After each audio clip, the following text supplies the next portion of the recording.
This video is a bit of a follow-up to my last video.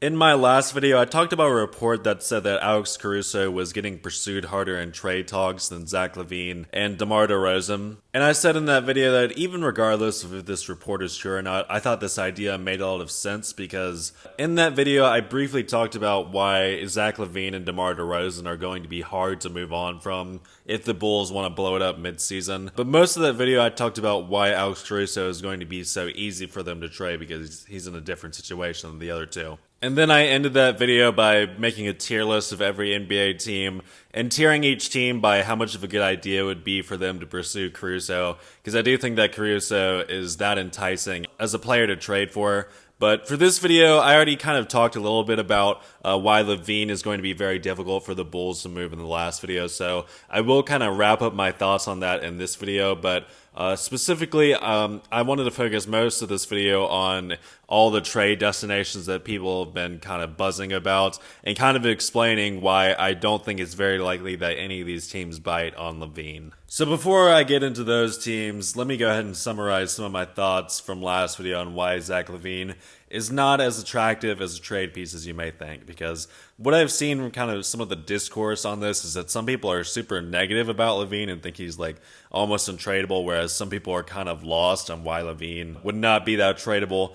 And a lot of that just comes down to really his play style and his contract. He's making a max contract, so anytime you want to trade a max player, in the middle of the season, it's already hard because you're going to probably have to move a lot of rotation pieces to get the salaries to match for the trade to even work. But even beyond that, with LaVine, he's a very ball-dominant player. He doesn't do that much outside of scoring and shooting. He's a pure scorer, really, and so to trade for him in the middle of the season and kind of disrupt like how your whole team works just for him is very risky, and there's not a good history behind this when it comes to major midseason trade for a big ball dominant player. There's not really a good history when it comes, if you just look at recent champions, none of them have made like major midseason changes that totally shook up like their starting lineup. Some other things that are a little bit more contentious on why he's not that valuable as a trade piece. One being is that he's just not good at defense, and while I do hold this belief, I do think he is a capable defender. I've certainly seen it. He just doesn't have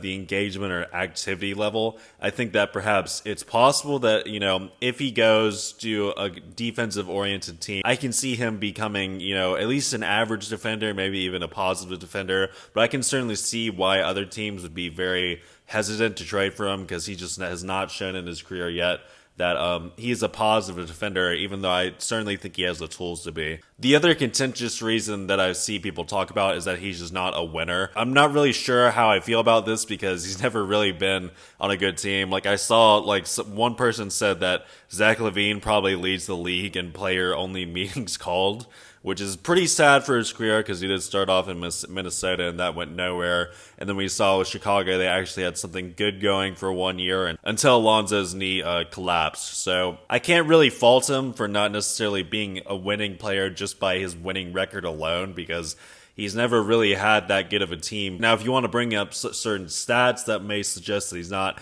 that high impact of a player, then that may be valid. So really what all this is coalescing to is that there's just too much risk for trading for LaVine, especially midseason. Whether that be because you're going to have to either move a star or a bunch of rotation pieces to match his contract, or whether that's because it's going to be hard to incorporate him into the offense midseason, considering how many touches he's going to be needed to be a productive player, or whether that's even because you're worried about his defense or you're worried about if he's just a winning player, period. It's just very risky to trade for LaVine mid-season, in my opinion. And because of that, I think he's at serious risk of not getting moved to the deadline despite how badly he wants to be. I think really what this is going to come down to is that one team is going to have to get desperate for LaVine. Whether that be the Bulls being desperate to trade him away, or whether that's some other team that feel like they need to get LaVine now for whatever reason. Now, I do think that the Bulls are going to blow up at least a little bit before the midseason. Like, I do feel strongly that Caruso can get moved. And I think, whatever other pieces they want to move, that's not DeMar or LaVine, can easily be moved before the deadline if they really wanted to. So with all that being established, I'll go ahead and go through and review all the teams that have been brought up frequently with LaVine lately when it comes to trades, and explaining why I don't think that it's a good idea for these teams to trade for them, and also why I don't think they're going to trade for them regardless. Starting with the usual suspect in the Lakers, I don't think it's a good idea for them to trade to them because this would just be like Russ 2.0.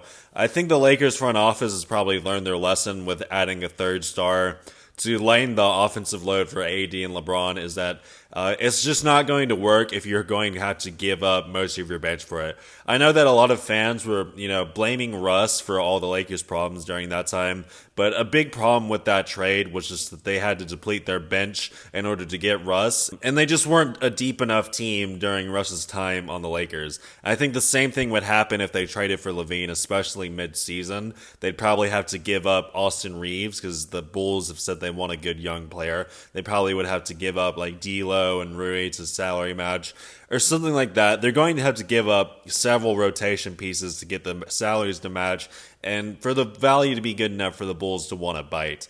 And I think that the Lakers won't do this regardless because I think they've shown this offseason that they're committed to this squad because they re-signed almost everyone from last year's squad as, kind of a show of solidarity. So they re-signed D'Lo, they kept Rui, they kept Austin Reeves, and technically they could have had the chance to kind of change around some of the rotation players, but they showed this offseason that they just re-signed all the rotation players from last year.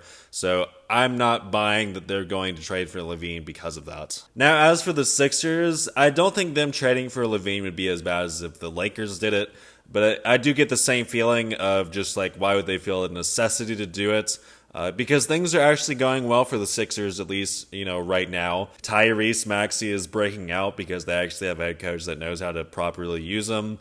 They actually I feel like they've improved on their depth from that James Harden trade. I think a underrated problem with the Sixers in the past few years has been their depth. And just in general, the vibes actually feel good in Philadelphia, which, has not always been the case in my opinion. And really the big thing is just Maxey breaking out. Kind of gives them that second star, so they don't feel like, people were kind of talking about, when they wanted to trade Harden that they needed to get a new star. I didn't think that was the case because I thought that Maxey was going to break out, and I think he has, at least so far. So I don't think they're feeling the pressure to bring in another star, especially since I don't think LaVine would be like the best fit with Maxey necessarily because they're both very ball dominant, and having them as your backcourt would not be very good defensively. I kind of talked about in the Alex Caruso video that I think that, the Sixers need to improve on the perimeter defense, not subtract from it right now. So overall, things are going well for the Sixers right now, so I don't think they're feeling the urgency to trade for any major pieces. Now, maybe we'll see how things go in the playoffs, and if things don't go well, they may feel the need to try to trade for LaVine depending on the price. But moving on to the Heat, they're kind of in a similar situation as the Sixers, as in things are going well for them right now and they just don't feel a necessity to trade for a major piece. They just got off of their miraculous finals run and they're having a very good start to the regular season. From what I've seen, they seem very cohesive and bought in. The vibes are great and they're just playing very good team basketball as of right now.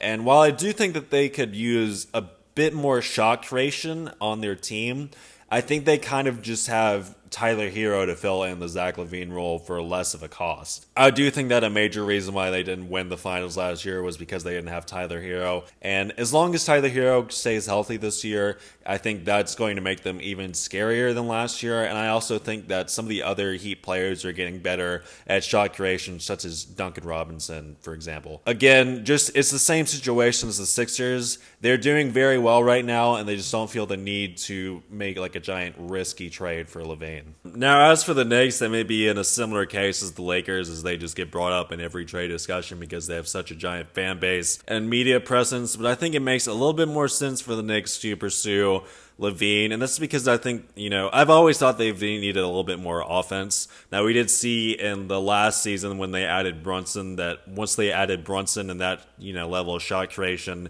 they were able to make a second round appearance and they looked just a lot better overall than the past two seasons before that. I still think their offense leaves a little bit left to be desired, but I don't think they're going to trade for LaVine because I just don't see any sense of urgency from them after coming off a second round appearance. They didn't have a lot of urgency in the offseason, and there's no reports that they're like desperate or anything. And the Bulls would probably ask for something like RJ Barrett, for example, and I just don't see why you would trade RJ Barrett for Zach LaVine since RJ Barrett's so much younger than him. So again, with the Knicks, I do think they need a little bit more than what they already have, but I'm just not seeing any urgency from them right now, and I think that if they were going to make a move for LaVine, they would just wait to the offseason. I think they want to see what they have in year two with this current roster build they have.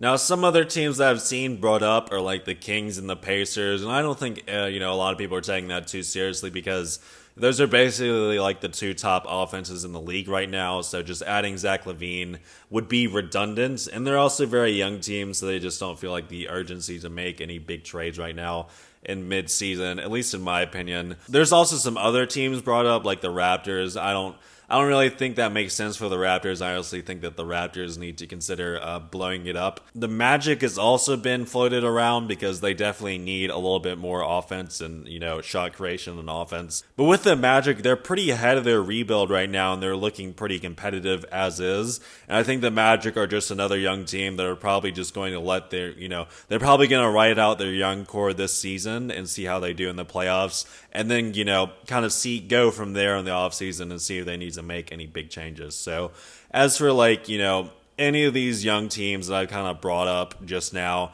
I think if they're going to trade for LaVine, they're just going to wait till the offseason because I think they're just trying to figure out what they got with what they have right now. I think that's about all the teams that I've seen brought up in reports and just discussion online. And really all of them, I just don't see, there being a very good reason to trade for LaVine, at least mid-season. And, in my opinion, what's probably going to happen is that LaVine's going to go somewhere that, no one has even thought of probably, or either he's just not going to get traded before the deadline and they're just going to basically use him as a tank commander as they trade away all their other assets before the deadline. Because I just think that it's going to be a lot easier to fit a guy like LaVine into your roster just in the offseason since you'll have, all the offseason to kind of incorporate him into the offense, and you're going to be able to more easily, move around your roster and construct your roster to account for someone like LaVine, who would be a major change to any offense that he would be added to. But the trade deadline is still a few months away, so who knows what will happen by then. I just personally think that if I were a GM trying to trade for LaVine, I just would wait until the offseason so I could better incorporate him into my team. And then if I were the Bulls, I just don't think there's going to be enough suitors or good enough suitors before the trade deadline. And I would just ride LaVine into the offseason and then ship him off. But anyway, if you enjoyed this video, please leave a like and subscribe if you want to see more videos in the future. Comment something if you have something to say. And thank you all for watching. I guess I'll see you all next time.